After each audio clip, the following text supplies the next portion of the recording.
I want to watch a little bit of Metro lore. I just finished Metro. I kind of am foggy on what the story was. I was kind of just shooting things and basically getting to a tower. I think that was what the whole goal was, but I don't know what started it. I don't know how we got to where we were at the beginning of the game, so if you want to check that out, I have a gaming channel. Link down there in the description. I also live stream them on this channel that you are currently watching on every single day. The Great War of 2013. That was a little while ago, man. That was like over 10 years ago. I guess this would count as alternate history. Full Metro lore. In the cold, barren wasteland of Moscow in the year 2033, humans live below the Earth's surface within the old metro stations, huddling for warmth near fires, tending to their young and elderly, and trading any goods they can find like weapons, ammunition, and most importantly, food and water. But whilst they live in this dark and forgotten place, their lives are at a constant risk as mutated creatures threaten their homes. Countless attacks leave some stations void of life, families fleeing to other stations down the dark, haunting tunnels, and lives are endlessly extinguished as more and more. This is way worse existence than Snowpiercer. I would rather live in Snowpiercer. Fall to the deadly mutants, hunting to find any source of food. As well as that, other species roam the metros, appearing as a lurker in the corner of your eye. You think you see it one minute, but when you turn to look, it's gone. A new breed of creature with a similar look to Homo sapiens leads people to go mad and be forever fearful that one day they will be taken by what they call the Dark Ones. With the metro station... That was one of the things that tried to touch me throughout like half the story. I didn't want to be touched by it. It was creepy looking. Being the only safe space for now, specialized military forces named the Spartans have to venture up to the radioactive surface to look for food, resources, and any form of life, as well as trying to clear the area from all the other creatures that lurk there, like the terrifying demons. But how did Moscow get this way? How did it go from a massively populated city in the heart of Russia to the barren, destroyed, radioactive wasteland that we see today? Why do the citizens of Moscow live in the metro stations, and how did these creatures come to be? Well, in today's video, we look at the origins of the Metro universe and fully explore the events of the Great War of 2013, otherwise known as World War III, Armageddon.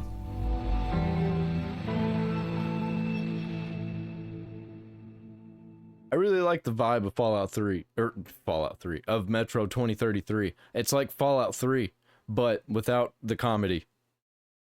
It's just straight up hardcore. No laughs, no ha-has, just death and suffering and darkness.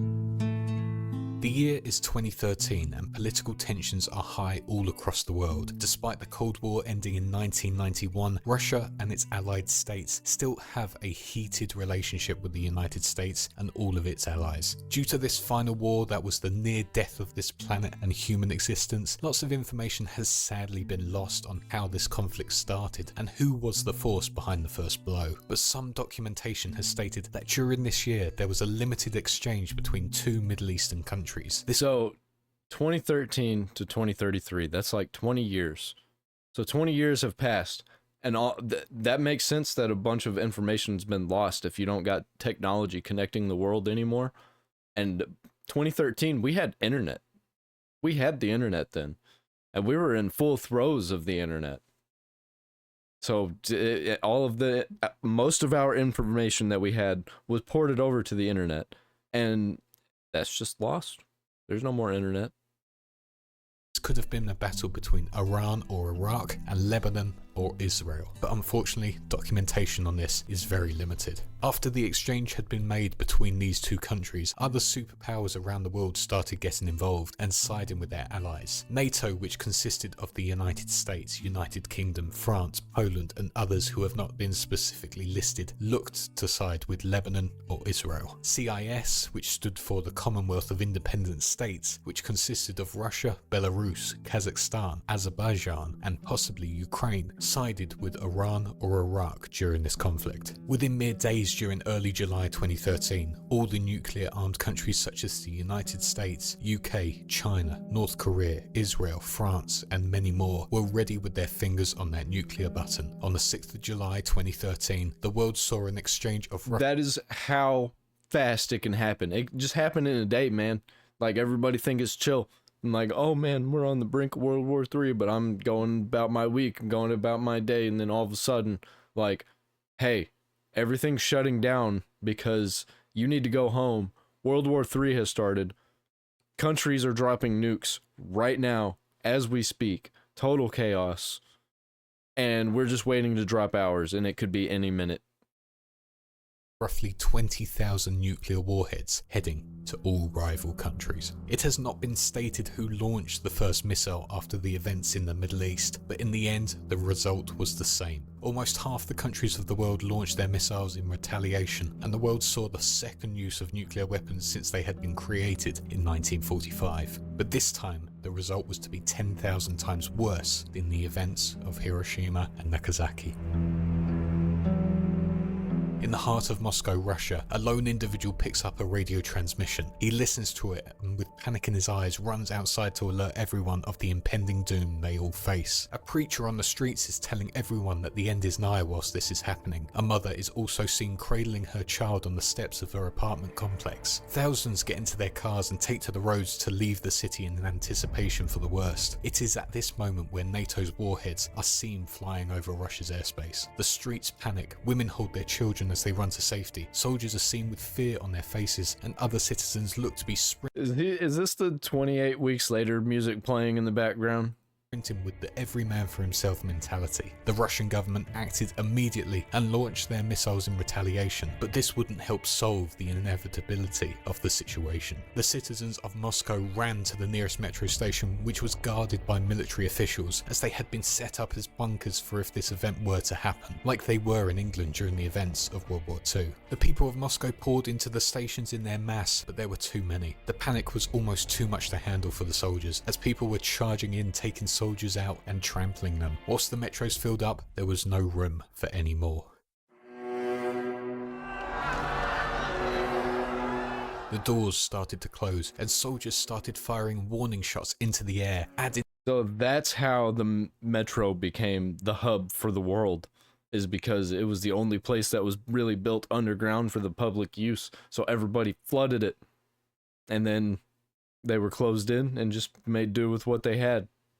Into the panic of the citizens who just wanted to seek shelter from the fires of war they had no part in. A lone mother reaches out to try and save her child as a high-up military official grabs the child and brings it into the station. The doors of the station close, and then the bombs hit, silencing the city and the rest of the world.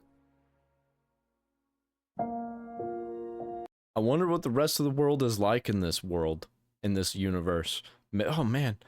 Maybe I should go ahead and play Metro. I'm kind of feeling it. I'm kind of feeling this world and this universe. It was reported that on that day of July 6, 2013, almost 140 million citizens of Russia died due to these nuclear attacks. Communication with the rest of the world also seemed to have ceased, but individuals within the military living in the metro stations still believed that they were at war with the forces of NATO. It is unknown how many people lost their lives around the world, but as stated by Artyom in 2035, there used to be 7 billion of us. It is reported, however, that only 6 or 7 million people survived in Russia alone. After the bombs had hit Russia and the rest of the world, the planet was transformed into a toxic dust bowl. Radiation spread throughout all the lands, making the Earth's atmosphere extremely toxic for any form of. Hey, eventually it'll turn back to normal, right? Nature will start taking over. Life to live in. If humans somehow. That'd be a cool game to play, like a Metro game where it's a little further in the future, where nature is starting to take over a little bit and the radiation's going away. Survive the nuclear. But you got crazy tribes. I'll go back a little bit.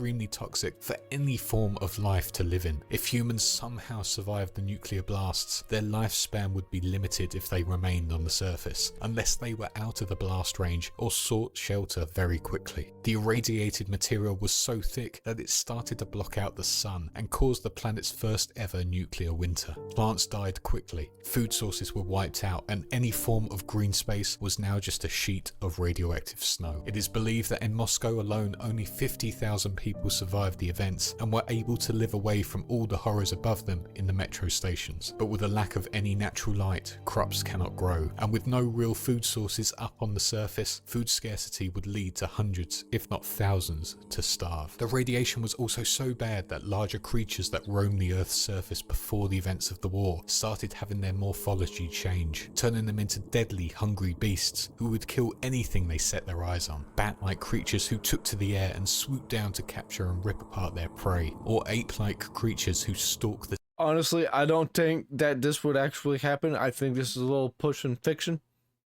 I'm just gonna throw that out there. I don't think that would actually happen.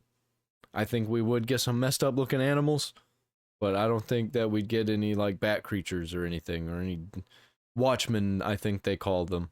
The crawler things. The city buildings, and if anyone makes direct eye contact with them, will see them challenge that foe and most likely take them down and devour them. However, it is rumoured that nuclear warheads were not the only thing launched during these attacks. Whilst not fully proven, it is said that mutagen versions of the warheads were sent at the same time, which were designed to rapidly evolve creatures and humans to new beings that would then go on to kill anything in their paths. This mutagen would likely be the cause of the evolution of the Homo novus, also known as the Dark Ones, who are said to be the next step in human evolution. This, however, could also be down to the experiments on humans within the sector called D6, and with the radiation... Oh, so those are people. I didn't gather that while I was playing. So those are people. That's weird and crazy and scary. Added to these experimental humans could have led to this new breed of human. It is still not fully known what has caused these beasts to mutate the way they have, but with the Earth's atmosphere being coated in radiation, it's no surprise that these creatures have evolved into deadly, terrifying creatures who hunt anything and everything for food, apart from the Dark Ones, who seem to just want to live away from the humans of the Metro in peace. But like all things, humans see them as a threat and an invasion on their livelihoods.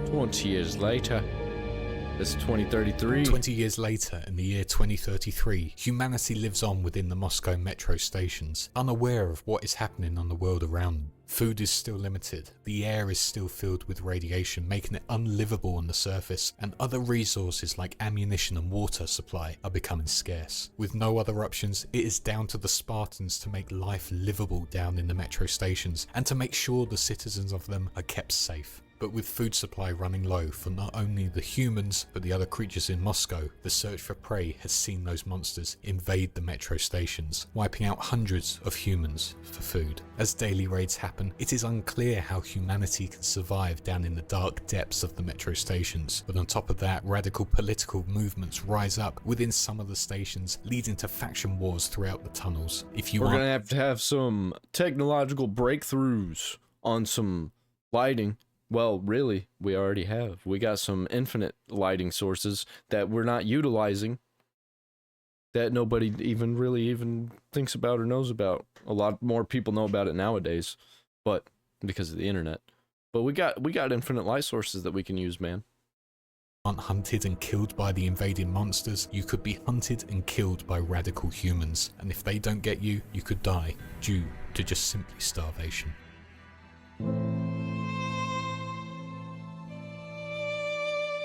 Maybe one day the children of the Metro will be able to grow up in a world where the atmosphere is livable again, and they will be able to see the world once more. I think we're gonna have to make bubbles, or they're gonna have to make bubbles. They're gonna have to make bubble biomes, and slowly just build out like that until one day they can leave the bubbles. But we're gonna have to find like an oasis, some oases or something, or build an oasis, find some underground seed laboratories, and build a bubble. One day they will be able to meet others from around Russia or the rest of the world. Maybe there are other villages to see, and maybe there can be peace made between the new evolution of humans, the Homo novus. But sadly, no one else is out there. There are no communication centers anymore. There is no breathable air anywhere in Russia or the world, and there is nothing else out there but death and destruction. Or so it is believed. 100% there's some people working on some stuff in the underground nobody knows about, because like everybody's disconnected, and people were already working on some crazy technology. Ah, man, I kind of want to see what happens next in the Metro universe. That settles it. I'm gonna play Metro again, but not today. Not today. I'm gonna play something else for the next few days, and then I'll get back to it. So that is the origin story of the Metro universe. That is how the world of Metro 2033 came to be, and why the citizens of Moscow seek the shelter of the Metro stations. Did you enjoy this lore video? I've been wanting to make one for ages and felt Metro was the universe I'd love to invest in more. Let me know in the comments below. Also, if you like this stuff. I like it. I like Metro a lot. Give this guy a like. This is Wise Fish. I recommend subscribing to him. I'm subscribed. I watched a couple of videos from him already.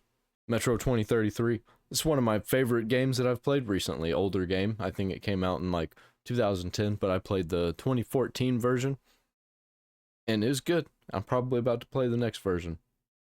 I highly recommend, if you have not played Metro 2033, to check that game out.